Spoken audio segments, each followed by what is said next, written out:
This is the script and the promo video for my Fiverr Animation Specialist course. It has 4 parts.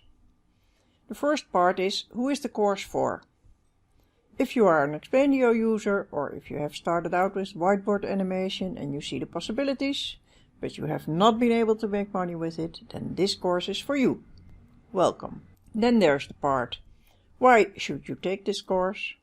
Part 3 is, what is in the course? The course is going to cover, you will learn how to become wide open new markets, and finally you're going to learn from the professionals. And the fourth part, of course, is the call to action. I want you to see or feel if you can do it yourself, or if it would be much better if you hired somebody, a professional on Fiverr.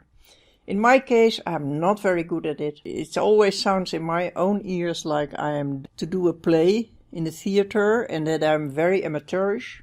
For the real work, I love to hire a professional voiceover.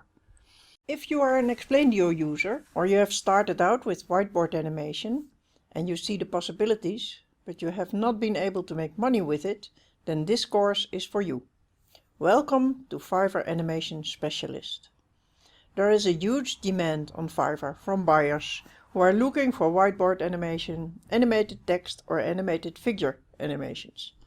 Animation is one of the best-selling gigs on Fiverr. If you're an Explaindio user, or have just started out with whiteboard animation, and you see the possibilities, but you've not been able to make money with it, then this course is for you. Welcome to Fiverr Animation Specialist in 8 steps. There's a huge demand on Fiverr from buyers who are looking for whiteboard animation, animated text, or animated figure animations. Animation is one of the best-selling gigs on Fiverr. But it's up to you. This lesson is to find out if you want to use your own voice or if you want to use a voiceover if you feel that's better.